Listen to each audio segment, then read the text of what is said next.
Now I got to ask you, obviously creating content is, makes a lot of sense. Is there any other, kind of one-off things that you find yourself going to Chat GPT for that might be, things that people might not think about? Anything that you're like, oh yeah, Chat GPT now helps me handle this thing, and it's giving me a lot of time back. Anything you could think of that jumps out at you?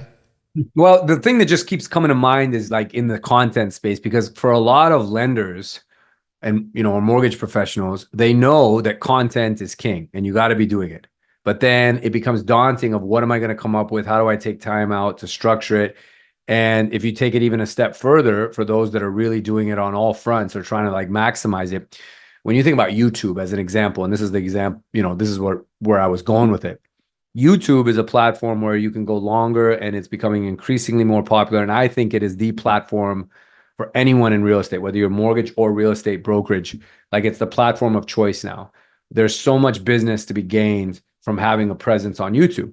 But then when you think, how am I going to take the time to figure out a 10, 15, 20-minute video that I'm going to put together? And ChatGPT is absolutely perfect for this. Again, if you're very specific with it, and I'd say as a content creator, I will, when I ask for ideas or I want to run, even going back to short form stuff, like say for Instagram or TikTok, I'll ask for like, hey, tell me about a current event that has to do with a celebrity and a real estate decision, whether it was a bonehead mistake or a really cool story, because it's pop culture. It's something that people can identify with. It's kind of mindless. People feel connected to it. And then I can take it back and bring it back to reality, right? Like, no matter how wealthy you are, what price point you're buying in, the fundamentals still apply. Like when you buy, when you sell, pricing it right.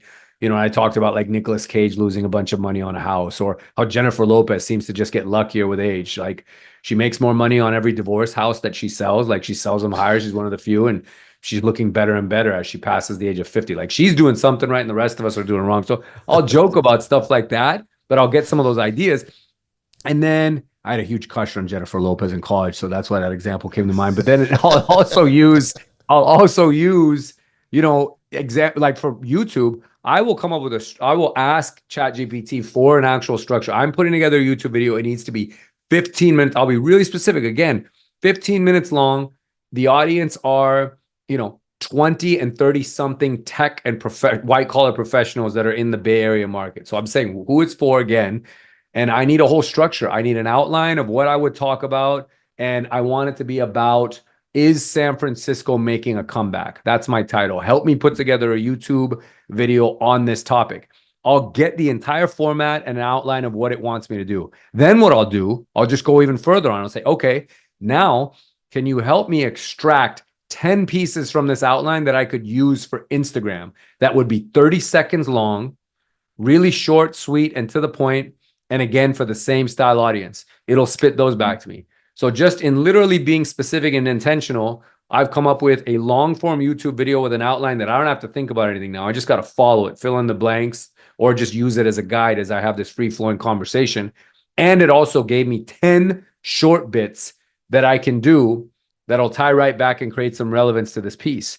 So the amount of time that it bought me back, because I think of everything as a content creator. I'll be honest with you, aside from certain business practices of needing certain administrative things like a contract or creating some structure for something that has to do within my own business itself, really what most of my day as a mortgage professional is, aside from serving clients, but I have a team that does that, and so I check in with them, is how do I innovate and how do I market? Those two things, right? Those are Tony Robbins quotes. Like, that's the only responsibility of any business. Innovate and market. Get better, get sharper, and tell the whole world about it, right? And that's what you use for marketing.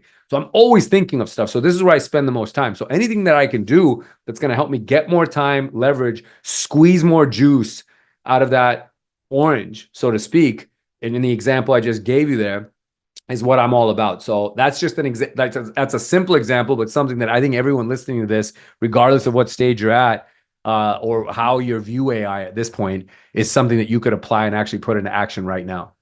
100%, 100%. No, I'm just curious, in your mortgage business, are you using AI at all in the mortgage business as it relates to, creating content for customers, or how it is they go through their journey, or any of that communication? Or are you keeping it more on the social media content side? No, I've used it for guides, like actual things, tangible things that will give back to clients. Like I've asked ChatGPT, I want to create a home buyer guide that would be converted into a 1-page PDF.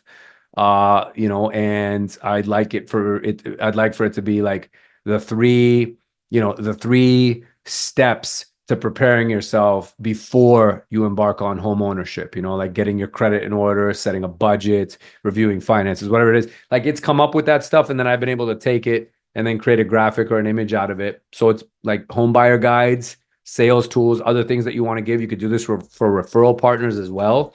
So there's a lot of things I've been able to do that aren't necessarily content related, but they're still part of my business.